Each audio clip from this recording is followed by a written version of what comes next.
What's up, Jet fans? Last year, I made a video called Jets Murphy's Law, where I was predicting if something were to go wrong with this season, what it would be. Clearly, something went wrong. We're not in the playoffs. So I'm going to go over some of my points I made in that video, as well as doing a general autopsy on what happened this season and then what we can do about it moving forward. So the first point I made in my original video was injuries. Injuries can derail, I would argue, any team that ever played a sport ever. Right? You get enough injuries and your team is bad. And in my headspace, where I was coming off of was Aaron Rodgers just missed an entire season. So I was very scared about injuries, but that's also a very easy thing to predict to say, oh, what's going to go wrong with this season if something goes wrong? Injuries. So I kind of made that point in my video too, but obviously injuries was a concern. Specifically, the Jets were an injury prone team. A lot of the free agents they picked up were injury prone, and I do have to say now looking back, those really weren't the injuries that we should be concerned with. Um, Right, I'm not saying they weren't banged up. Also, Aaron Rodgers claims he's playing injured for a lot of the season, so I'm not saying injuries didn't affect the Jets, and maybe that's what went wrong with the team. But I also think that's a bit of a lazy excuse. Oh, why did we miss the playoffs for the 14th year in a row? Oh, because we were injured. That's not gonna keep people from not getting fired, which it didn't, as people got fired. The other point that I also made was MetLife was under a lot of scrutiny last year. Aaron Rodgers got injured in MetLife. A lot of teams, the Jets and the Giants, and even teams that were playing the Jets and Giants, received a lot of injuries. That story didn't really pop up this year, as far as I'm aware. But so I also did predict that, but I don't really think we can blame that on anything. And my other point was the O line. And I wasn't saying the O line was bad, right? I liked lots of the improvements that we made in my original video. I was saying the chemistry with the O line might be problematic since there are three new guys starting theoretically. Um, right, we basically reshuffled our entire O line, and I would say this prediction. Some of my points were correct. I said that I think this O line is going to be a lot better than last year. That's definitely correct. And I do think that there was some O line trouble at the beginning of the year, and then it kind of improved. And I do think that kind of points to my what I said in my original video with chemistry being an issue, not really the talent. I do think that's true, but once again, I don't think you can blame this season on O line chemistry, as the O line actually played pretty well. So I don't I don't know if you want to count this as wrong. I don't think you can blame this season on the O line, which I kind of said. I said I think the O line actually is a lot better. My other point is the Jets receivers were problematic.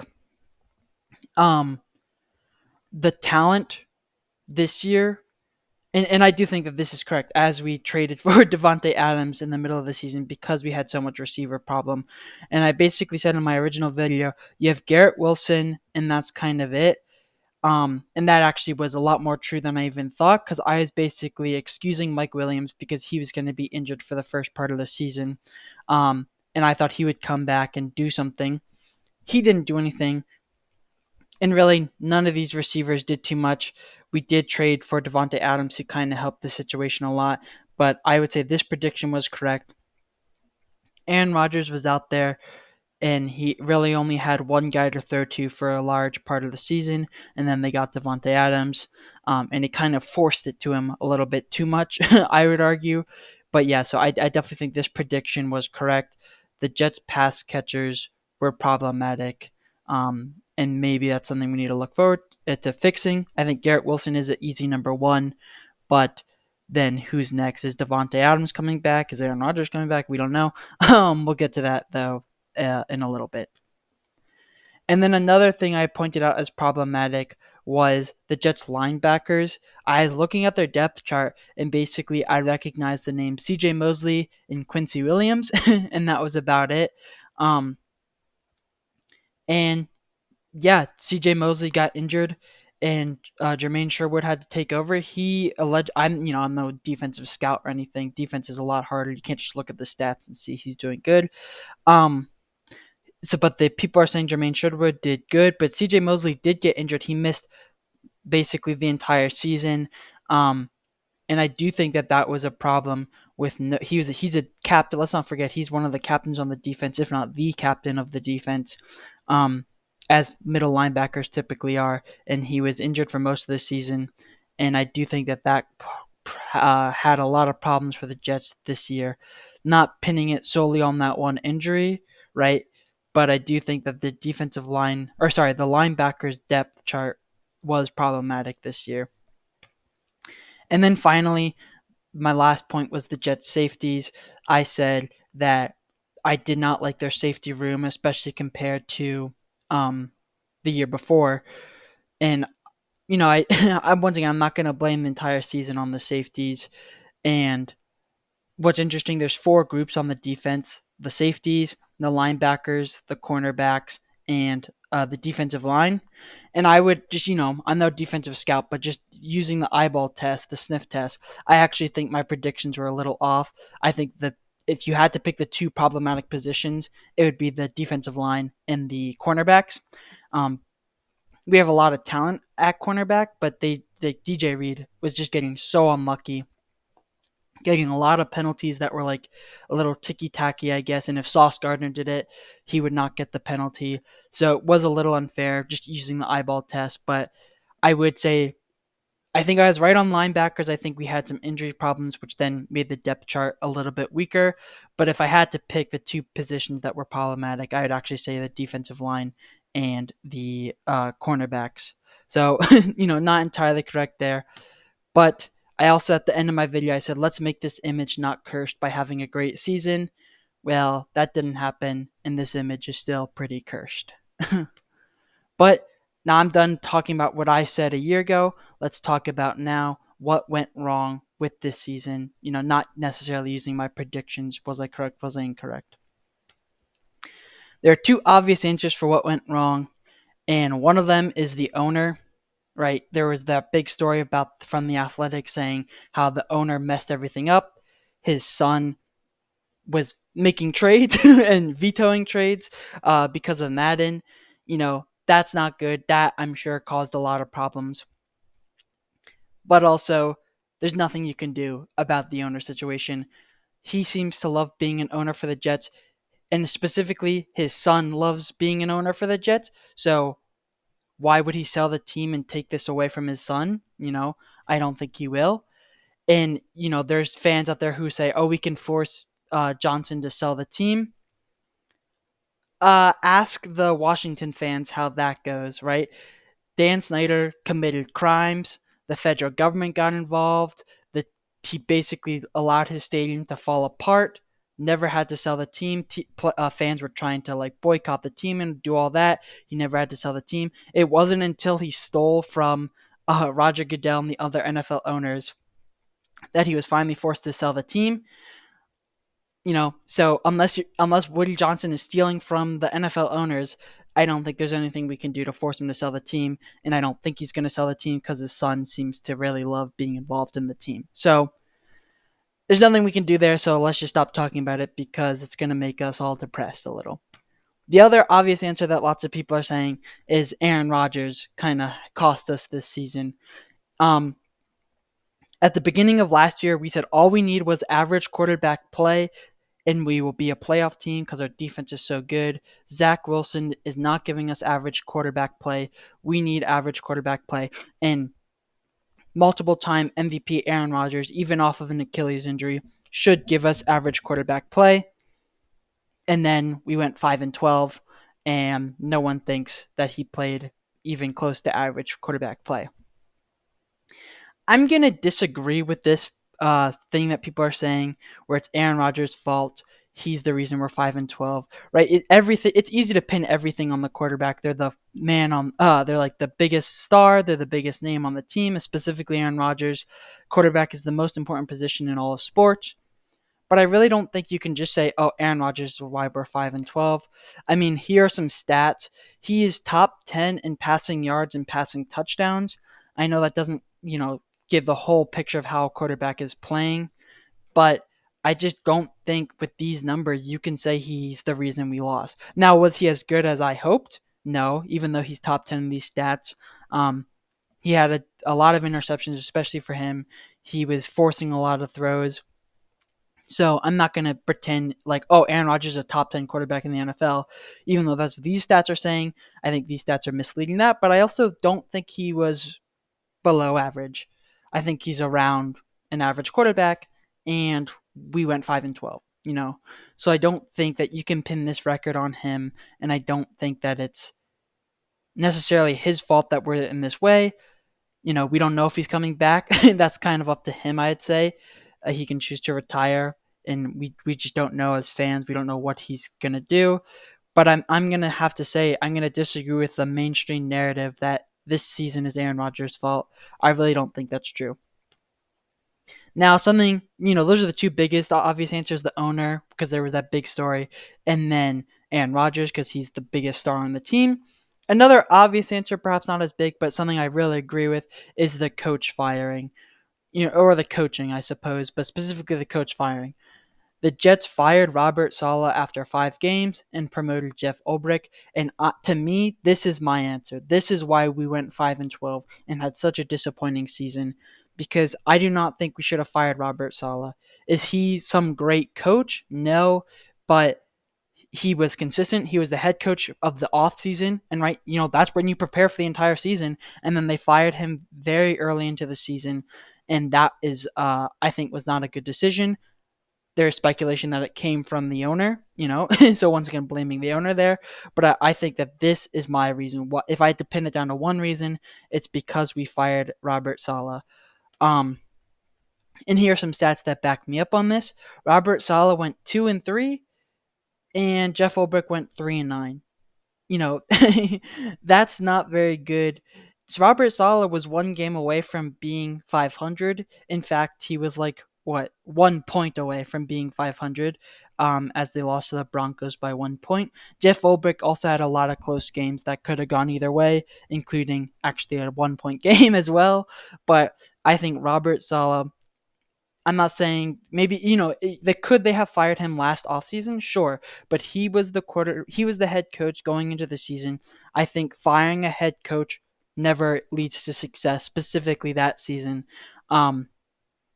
And well, they fired him, and then Jeff Ulbrich barely matched the amount of wins that Robert Saleh got. So that's not good. And their other stats, right? The Jets defense completely fell off when Jeff Ulbrich became the head coach. I'm not saying that's because Jeff Ulbrich doesn't know what he's doing with his defense. It's because they didn't really have a defensive coordinator then, right? You have Jeff Ulbrich, a defensive coordinator who's a great defensive coordinator, and then you promote him to head coach. You no longer have a defensive coordinator, and their defense absolutely fell off. That was the big thing this team had for the past couple of seasons.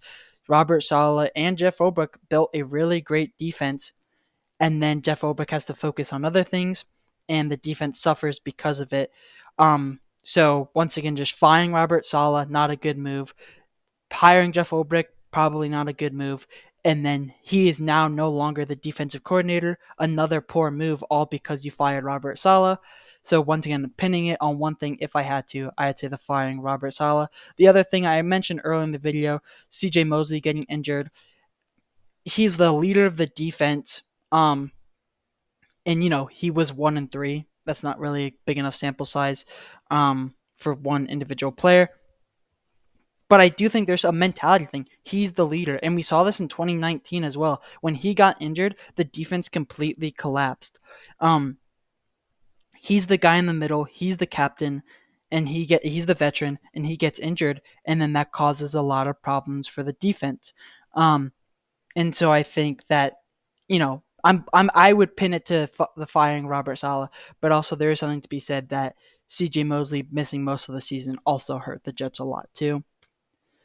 And then, of course, they also fired Joe Douglas this season. And obviously, I don't really, the GM makes all their moves in the offseason. So you can't say, oh, firing Joe Douglas in the middle of the season is what made them go 5-12 this season. But I also do think Joe Douglas's moves were, not great. who's to say that these were Joe Douglas's moves and not Woody Johnson or Brick Johnson's? I don't know. But some of the key free agents we brought in, Hassan Reddick and Mike Williams, did not pan out at all for the Jets. And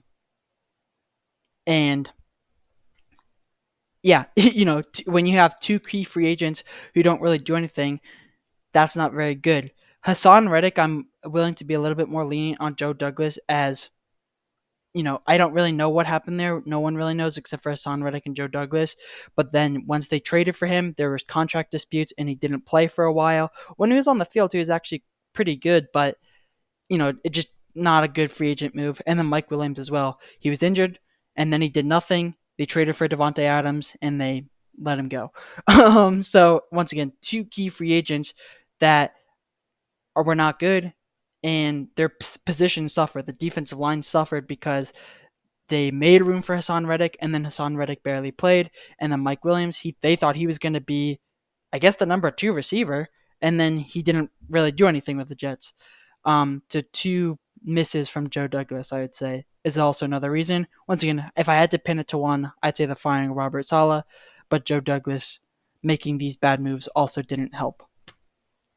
Right? Moving forward, how do we break this 14-year playoff streak? What we right? We can all be here and be sad, but what can we do to fix this team?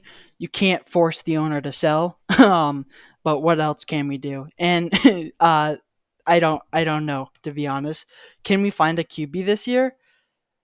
I don't know. I don't think so. We don't know what Aaron Rodgers is going to do, but assuming that we're looking for a quarterback this year, this draft class is a very weak quarterback draft class. So either we're going to have to reach for a guy or we're not going to be able to find one. And then the free agent quarterback, the top free agent quarterback is Sam Darnold. And I'm rooting for him. And as I'm rooting for him, I'd say, no, don't come back to the Jets. We absolutely ruined you. We destroyed your career. Stay away from us. And yeah, so I don't think we can find a quarterback this year except for Aaron Rodgers, but then he's going to take up like $60 million in cap space. So I don't know what we can do about this position, but maybe we can build a good team and then find a quarterback later, I guess. I don't know. And the 2 things I think are most important, though, is finding a head coach and finding a GM, though. I already talked about how we fired the 2 in the middle of the season, and I think that this is what we need to do. If we can get this right, we say this every time we fire someone, but if we can get this right, then I think things are going to look a lot better. I'm not saying Robert Saleh was the right choice, but I definitely disagree with firing him in the middle of the season. But maybe we can find a good head coach. It's very hard for fans to speculate who the GM is going to be because that's all internal. We really don't see that. We see what the coach does. I would like an offensive guy. If you look at who's the coaches are in the playoffs, what this team needs, we've had a defensive guy. Basically, other than Adam Gase, we've had defensive head coaches for 2 decades, honestly. And not a lot of success. So a decent amount of success with the Rex Ryan, but not a lot of success other than that. So I would like an offensive-minded head coach. Offense is what wins in the NFL now. So I would like an offensive-minded head coach. Who that will be, I'm not really sure. The big names that the Jets are looking at seem to be defensive guys, actually, which I disagree with. But I don't know. If the coach is a good coach, hopefully we can get him. And then GM as well. I can't speculate about that at all because I have, that's a lot more internal, I suppose. But, right, we haven't made the playoffs in the last 14 years. Every other North American sport team has done that. So we need to fix this. We can't force the owner to sell the team unless he steals from the NFL, it appears. So the only hope, and we can't fix the quarterback position because, 1, we don't know what Aaron Rodgers is going to do, and then 2, there's not really a lot of good quarterbacks to go and get this year. So to me, the biggest thing we can do moving forward is getting the head coach right, getting the general manager right. I don't know what you guys think. Let me know in the comments below. Don't forget to like and subscribe. Goodbye.